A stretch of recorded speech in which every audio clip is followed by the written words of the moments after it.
আসসালামু আলাইকুম রহমতুল্লাহি বারাকাতু। তো আমি আসলে একটা জিনিস খেয়াল করেছি যে তোমার এগ্রিকালচারে কিছু মেবি ইংলিশ প্রশ্নও দেয়। তো কিছু তোমার লিটারেচার থেকে দিবে, কবিতার নাম টাম, কবির নাম।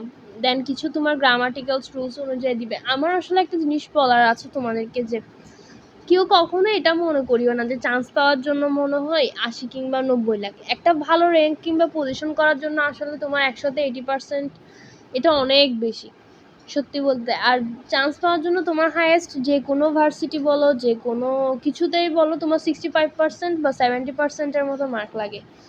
৮০-৯০ পাওয়ার তুলাটা একটু কঠিন, কিন্তু 70%, 65% এগুলো একটু তুলনামূলক ইজি একটু তুলা। তো সব কিছু আসলে পারা লাগে না, হ্যাঁ। যেমন কি লিটারেচার জিনিসগুলো নিয়ে এখন পেন খাওয়ার কোনো দরকার নেই। তারপর ইংলিশ ফার্স্ট পেপার থেকে কোয়েশ্চেন হলে কী করবা কি না করবা এসব নিয়ে পেন খাওয়ার দরকার নেই। তুমি হচ্ছে গ্রামাটিক্যাল পারো, গ্রামার পড়ছো সারা জীবন, 10-12 বছর ধরে তো আমরা গ্রামারই পড়তেছি। তো এইগুলোতে যেন ভুল না হয়, এটা একটু মাথায় রাখবে। পড়া জিনিস যেন ভুল না হয়, সহজ জিনিস যেন কখনো ভুল না হয়।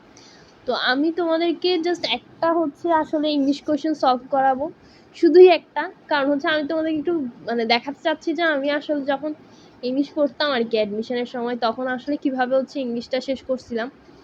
আর এটা আসলে আলহামদুলিল্লাহ অনেক ইফেক্টিভ একটা ওয়ে ছিল। আমার এখনো পর্যন্ত পারি, মানে না পড়লেও এখনো পর্যন্ত ওই জন্য একটু ভালো মতো পারি আর কি ইংলিশটা।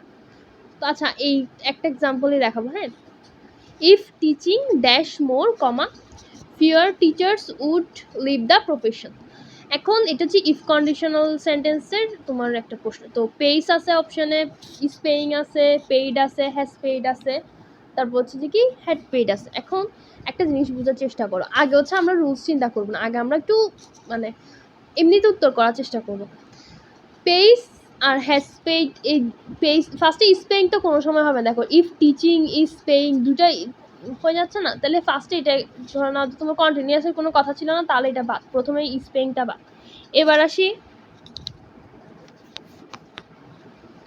এটা আমরা বলতেছি ফার্স্টে বাদ। এবার দেখো পেইস হ্যাজ পেইড এগুলো তোমার সেম স্ট্রাকচারের না। ধরো তোমার প্রেজেন্ট টেন্স, এটা এটা তোমার প্রেজেন্ট পারফেক্ট, আবার এদিকে পাস্ট টেন্স, তারপর এদিকে পাস্ট পারফেক্ট। এখন আমাদের ইফ কন্ডিশনালে তোমার একটা কথা ছিল যে প্রেজেন্ট টেন্স হলে তোমার পাস্ট টেন্স হবে, তাই না? দুইটা তো উত্তর কোনোদিনও হবে না, তাই না? তাহলে এই দুইটাও বাদ। তাহলে এবার আসে আমরা রুলস। রুলস আমাদেরকে কি বলতেছিল, যদি তোমার পাস্ট টেন্স হয় তাহলে আমরা উড পাবো। দেখো উড আছে, উডের সাথে তোমার পারফেক্ট টেন্স নাই, কিন্তু পারফেক্ট হলে এটা কি লেফট হতো, লিভের পারফেক্ট লেফট না, অথবা হ্যাভ দিয়ে কিছু একটা হতো। এখন এটা যেহেতু নাই, তাহলে ওটা পাস্ট পারফেক্ট ছিল না, তাহলে পাস্ট পারফেক্টের অপশনটাও বাদ। তাহলে কি হবে, পেইড হচ্ছে উত্তর হবে। তাহলে আমাদের স্ট্রাকচারটা মেনলি কি ছিল সেকেন্ড কন্ডিশনালে, যে তোমার যদি পাস্ট টেন্স হয় ইফের সাথে, তাহলে এদিকে হচ্ছে যে কি উড ইউজ হবে। তো ফার্স্ট কন্ডিশনাল যেটা ছিল সেটা কি ছিল, যদি আমাদের ইফের পর প্রেজেন্ট হয় তাহলে হচ্ছে যে কি এর বাকি অংশটুকু তোমার পাস্ট টেন্স, যদি এদিকে প্রেজেন্ট হয় তাহলে এদিকে পাস্ট টেন্স হবে, আর পাস্ট টেন্স যদি এদিকে হয় তাহলে এদিকে উড হবে।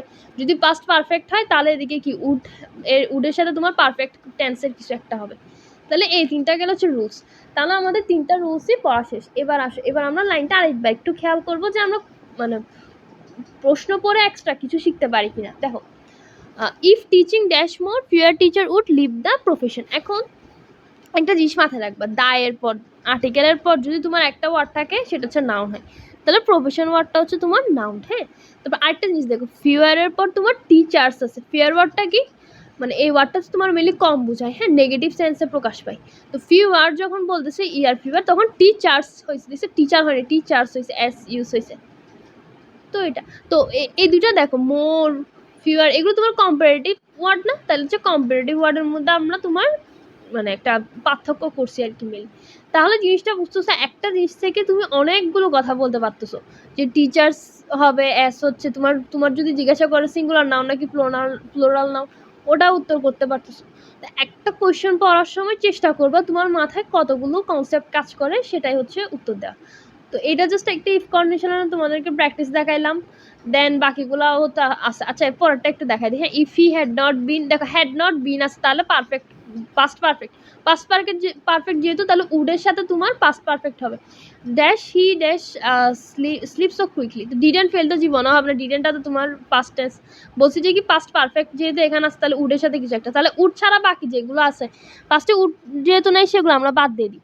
তাহলে এই দুইটা আছে, উড অ্যান্ড ফল আর হচ্ছে যে উড অ্যান্ড হ্যাভ ফলেন। এখন আমাদের কথা হচ্ছে যে কি আমরা কি বলছি, উডের পর তোমার পারফেক্ট টেন্স হতে হবে। এখন এখানে তো পারফেক্ট টেন্স না, তাহলে এটা আবার, তাহলে এটা উত্তর। এইভাবে অপশন 4টা অ্যানালাইসিস করে পড়াশোনা করবো। 4টা অপশন অ্যানালাইসিস করে পড়াশোনা করলে দরকার হলে বই রক্তাক্ত হয়ে যাক, সমস্যা নেই, বই থাকে রক্তাক্ত হওয়ার জন্য, মনের শান্তি আর কি। তো 4টা অপশন টেস্ট করে পড়াশোনা করবা সবসময়। একটু 4টা কেন হয় না সেটা একটু অ্যানালাইসিস করলে, সময় লাগলে লাগুক, প্রথম প্রথম যখন তুমি একটু সময় দিবা তখন দেখবা যে ভবিষ্যতে আর আসলে সময় তেমন না দিলেও হয়। এখন ধরো তুমি 5 দিন পড়ছো, 5 দিন পরে যদি এইটা হয় যে তোমার 5 দিন পর আবার তুমি জিরো আউটপুটে চলে আসো, তাহলে তো সমস্যা, তাই না?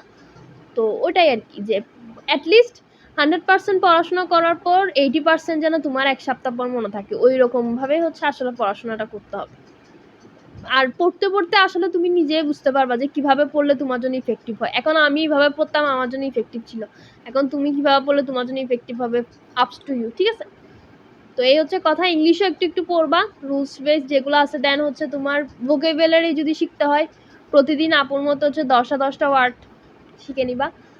তোমার হচ্ছে সিনোনিম, অ্যান্টোনিম, দেন স্ট্রাকচার, সেন্টেন্স স্ট্রাকচার, এরপর হচ্ছে যে ওইগুলো আবার একটু রিক্যাপ করবা কি শিখছো 1 সপ্তাহ পর পর। ডেইলি রিভাইসের দরকার নাই, অ্যাটলিস্ট 3-4 দিন গ্যাপ দিয়ে দিয়ে একটু রিক্যাপ করবা, তাহলে ভোকাবুলারিটাও শিখা হবে। সব কিছু আসলে একটু ইংলিশ জিনিসটা বুঝছো, যেগুলো ভোকাবুলারির পার্ট ওগুলো একটু তোমার প্যাটার্ন মেনে পড়াশোনা করতে হয়, যে আজকে 5টা সিনোনিম শিখবো, 5টা ফ্রেজ শিখবো, এভাবে একটু একটু মানে পড়া লাগে। তো অনেক মেথডস আছে, ফ্ল্যাশ কার্ড মেথড, এটা ওটা, যেটা খুশি যা খুশি যেভাবে ইচ্ছা সেভাবে শিখো, সমস্যা নেই। শিখতে পারলে হয়েছে, কীভাবে শিখতেছো ওইটা ফ্যাক্ট না। তো এতটুকুই। এখন প্রায় হচ্ছে তোমার রাত্রের 12টা 36 হয়েছে। আল্লাহ হাফিজ, ঠিক আছে?